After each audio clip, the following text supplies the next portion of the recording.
So you guys remember how I was talking about how spicy this Magnamon deck was? Well, enough talk with the spice. Let's get into some action with some gameplay by showing you guys how to cook with it. Okay, so for the matchup today, we're playing against Leopardmon, another like Roar Knights match feature right here with Magnamon Armor Rush or Armor Control right here. So starting with our hand, looks pretty good. We have a Vmon, we have Davis to search, we have good Digivolution that we can climb up to, so a lot of like good memory plays, and we're going second as well.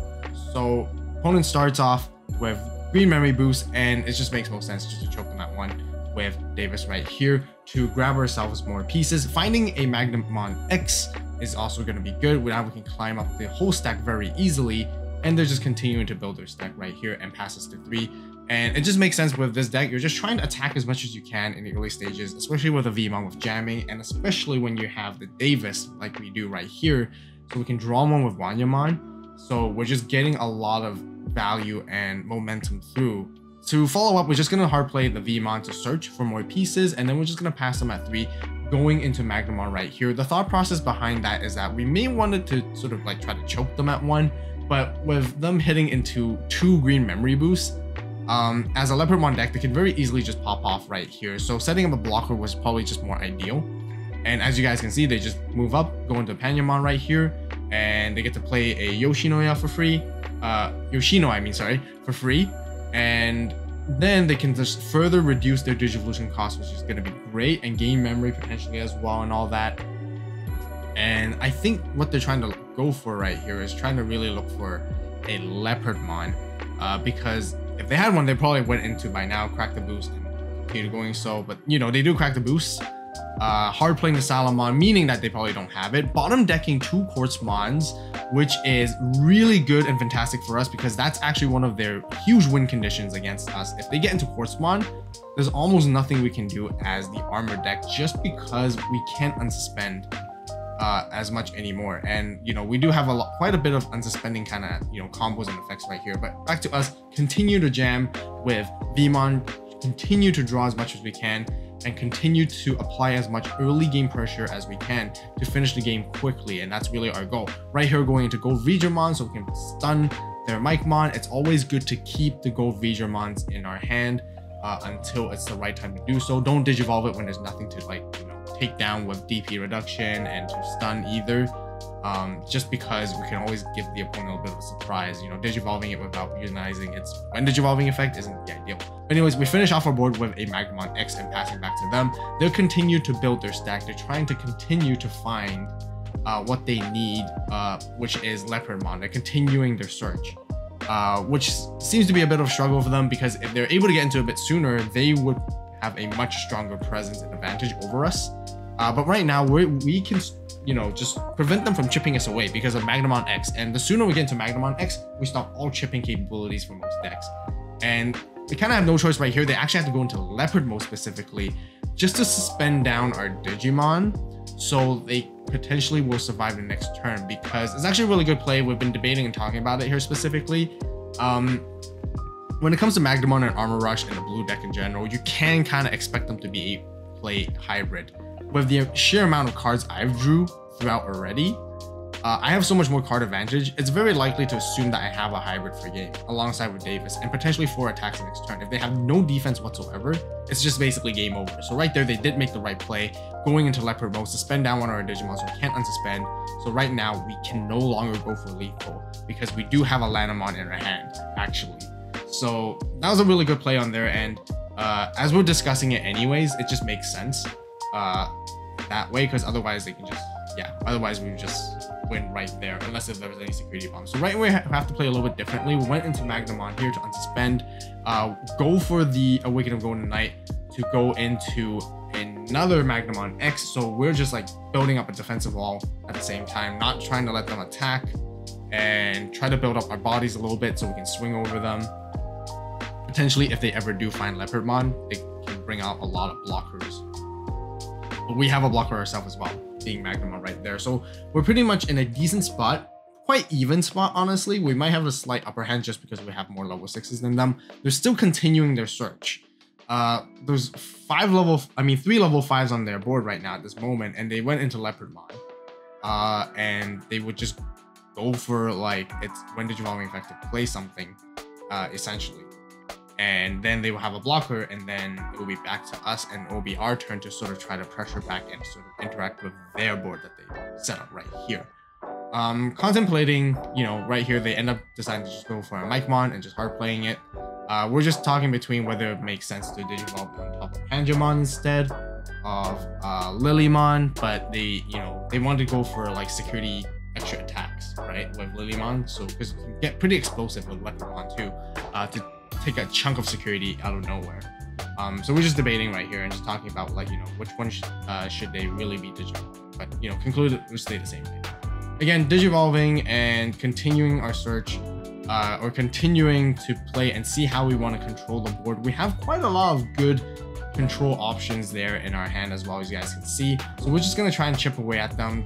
Strange that they're letting us and not blocking some of them. Is probably believe that they want to keep their Digimon on board, so then when they can Digivolve potentially, they can go really, really big against us as well. Because in my opinion, I would probably just block with Magnamon right here. But again, they have quite a lot of blockers, and I don't think I can go through all of their security. But we're trying to bait some of them to block, so then we can potentially swing over something as well. So right there with Magnamon, with Armor Purge is also going to be really great for us too.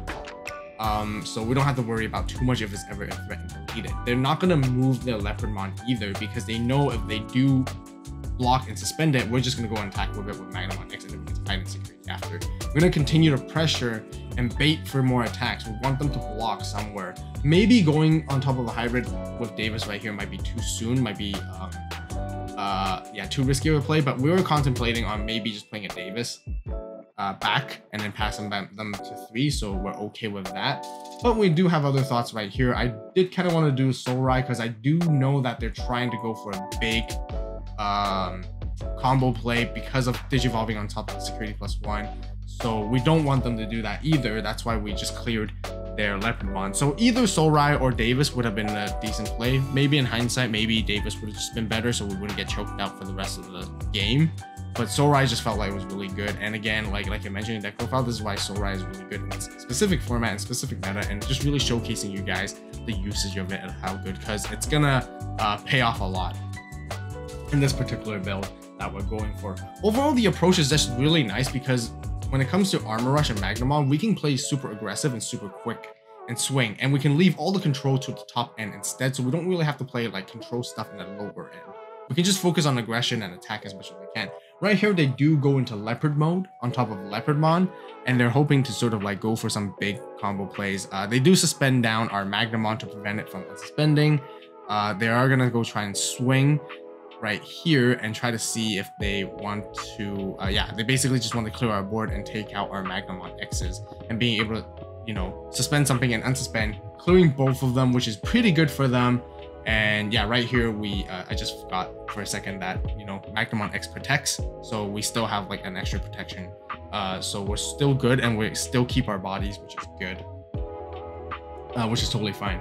In this current board state, you know, they still have a bit of upper hand. They can Digivolve into another Leopardmon here, essentially just for 1 cost, because Sunflowmon and Lalamon Inheritable, they reduce the cost by 1 with no trait requirements whatsoever, as long as there's a green tamer or a tamer in play. And then they get to hard play this red Vegemon. It also gains Rush 2 at the same time. So again, they're just contemplating on how they want to swing over our stuff and sort of see what kind of Armor Purge techniques we have. They try to attempt to swing over Go Vegemon and then use Red Veggie to swing over Vmon right here. But I think we do remember for a second that Soul Rai is in effect. So it actually can't attack anyways. So we do take that back right here. So, you know, good thing that we caught that. Otherwise, you know, situation might be fairly different. So the Red Vegemon basically can't attack, and they're just trying to see how they want to end their turn, and just by hard playing an Angoromon, putting us back to 2 right here. Now back to us. We can't unsuspend. They have a wall of blockers once again because of Leopardmon. It's just a really good card because of that. We may desperately kind of need to set up another tamer, so then we're not going to get like choked out now again. But we're also seeing like, is there a way to sort of answer their board back too at the same time? Because with Gold Vegemon, we can take out a body and stun a body at the same time. So we can take out that Angoromon, as you guys can see right there, and then proceed to stun the Sunflowmon. which can buy us a bit more time again. And because we just don't have something that's big enough to swing over. Shine Gray Ruin mode would be very good right now in this moment. Honestly, Chimeramon would be nice as well, but we don't play Chimeramon, unfortunately, in this particular build, just for this showcase. But for Yellow Memory Boost, for those who are wondering, as I was explaining the deck profile in the other video before, if you haven't seen it yet, be sure to watch it. It's really mainly to search for Ruin mode. And that's the only one key card that helps you with its tech consistency, which is nice. And we play so many yellow bodies here anyways, so it's not a problem and not an issue. Right here, they're just contemplating if they want to play Pomomon, but if they do play Pomomon via Lepramon's effect, they can no longer basically use Lepramon's effect to play anything more as well, because it stops them, all players, from playing anything via effects, right? So they went for Lalamon first for free, setting up another wide board, lots of blockers. They're holding it down, even with no security. It's been the longest time that we've actually been able to pressure through them, because right now all our focus is trying to actually answer their board and try to swing for game, which Lepramon's actually pretty good at, again, holding down the fort with such a wide board. It's just getting scarier and scarier, and the longer the game goes, it's going to be worse for us, because the entire time I was thinking about that, you know, as they cycle through and digivolve more and draw more, they eventually are going to see the Quartzmon again, and it's going to be bad for us. Right here, they go into another Leopard mode play. Right here, instead of going on top of Leopardmon, they just pay the 4 full cost. We're just contemplating if it's better to digivolve for less cost on top of Leopardmon. But then we realized, like, okay, yeah, they can potentially make a lot of attacks instead, and it doesn't matter as much. And they really want to utilize the security +1 from Lilymon too, because of that. Also, they get to suspend something down, not to mention Leopard mode. The nice thing with Leopard mode is it doesn't necessarily require Leopardmon underneath to do anything when it comes to its effect synergy. And you guys can see right there, they just chunked 4 of our security down just like that, so easily. And if they continue with the barrage of attacks, you know, our security is not really super strong when it comes to defense either, to, you know, slow it down. If they had more extra bodies on the board, then we'd be doomed. So they proceed to, you know, play Pomomon with Leopardmon's effect right here, and then proceed to play the second one by paying the full 3 memory to finish off to pass their turn. And look at that board, so many blockers. Again, like I mentioned, Ruin mode anytime right now would be really good. Would be really, really, really good. So right here, we can't really just promote and swing. We'd rather just keep the rookie in raising until we're actually ready.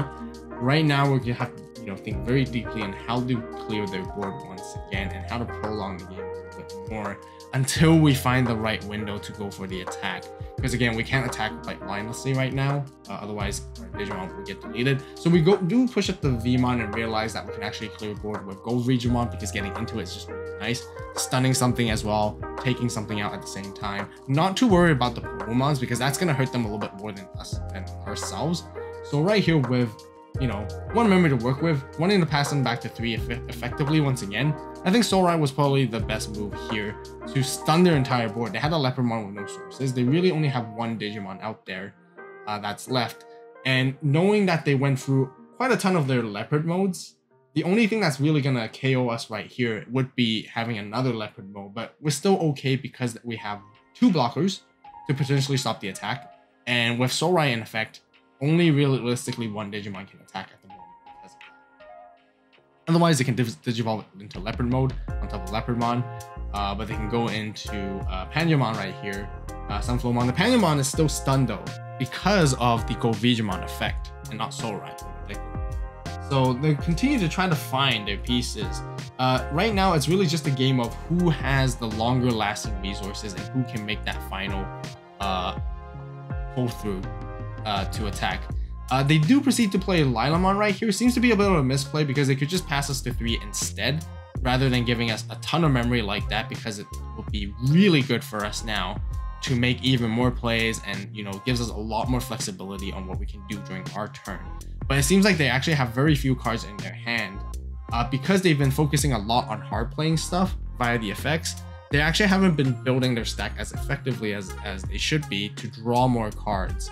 Leopardmon doesn't have enough draw power or search power, so therefore you have to digivolve a lot, to more so than other green decks. So right here, we're just trying to chip away. We're trying to, you know, bait out the board a little bit. We want to bait them to use their bigger bodies to block, so then we can swing over them again. So we're trying to swing for game right here. Magnamon gets to play a VMon back and we get to search, which is rather unfortunate. I'd rather not so the case because, like I mentioned, we cycle through our deck so much that it's probably about time we see the rune modes and we end up bottom decking them. We do have Magnamon X in our hand, but we also don't necessarily want to get into it again because knowing we have 2 in the trash already, we have to, you know, think about using our last one. Well, we have another one somewhere, but we have 1 in hand. We have to think about like to be very meaningful in how we want to play that last one we have. Because if we play that last one and we don't have access to it anymore again, then we can't get into room mode if we ever need to do so. So we're just gonna set up a bit of blockers, digivolving the Magnamon into the VMon that we just played at the back. Pretty big in terms of DP because there's quite a bit of armor in there. I believe there's at least 2 or 3, so it's easily right now sitting at like 13. We do actually have a ruin mode. We did eventually drew into it. So we're just contemplating, you know, for a second, just thinking whether it makes sense to go into it, but it just doesn't make any sense because none of their bodies on the board are low DP enough for us to, you know, wipe them out just like that. And most of our Digimon are suspended already, so we made all our attacks. I believe we drew the ruin mode like way after the turn. We didn't have it in the turn in the beginning, which is rather unfortunate. But right here we're just contemplating maybe it's just better to digivolve the Magnamon X with the Awakening of Golden Armor on top of Gold Digimon rather than Magnamon, just because then we can have Magnamon do other things. Stay on board. Doesn't really matter too much, honestly, I think, overall. But we do go for into another Magnamon X, so we do exhaust our last 2 right here, hoping one of them survives and sticks. If they ever go for the big whiteboard play once again, then we can go into ruin mode next turn and just try to wipe out their board and, again, establish advantage from there too. We have blockers, we have redirects. We're sitting in a very good position overall. And they do play Green Memory Boost and finally do find their last Leopard mode, I believe. It should be their last one. And they have to think very carefully if they want to get into it or not, or find it or try to go for it either. Right now, you guys are able to see their hand, but they actually don't have that many cards in their hand compared to us having like pretty much half the deck in our hands. So they're very limited on the plays that they can actually do right now. Which is why they decide to probably get the Sunflowmon just because they want to, you know, potentially play the Sunflowmon, but now it's just double checking to see if it's better to grab the Leopard mode too. And it's just tough. It's just tough. It's a tough decision. I think they only have like 4 cards in their hand. And with so little cards in hand, there's only so much you can really do and play. Continuing just, you know, playing the Sunflowmon for free. Leopardmon right here, and then can potentially play something else, but they just have nothing to play. So really we've been able to hang out down there in this matchup very well when it comes to the resource management. We were able to out-resource them just because of the sheer amount of draw power we have, and I guess our board control presence is a little bit better, and we do have the aggression at the right times in the right window. So right here, it just makes sense to continue to swing. We have a full clear line. We can just go attack. You know, if we crash into Leopardmon, we can just use our Magnamon X to hide back in security at this point. No need to go into Shine Gray even at this point anymore, just because we have enough memory to go for big plays. We can even just digivolve into this Magnamon right here, go for the swing, which is humongous when it's DP, going over the Leopardmon. They have the block, and we just finish the game with Digimon right here. That's how it is in action. I hope you guys enjoyed it. If you haven't done so yet, definitely watch the deck profile to see all the cards inside there and all the combos which I talk about to teach you how to play it too. And I appreciate the support. Don't forget to subscribe and give this video a like, turn on that notification bell. And as always, thank you so much for watching. You guys have a great day, great night, wherever you are. See you next video. It's Vault, signing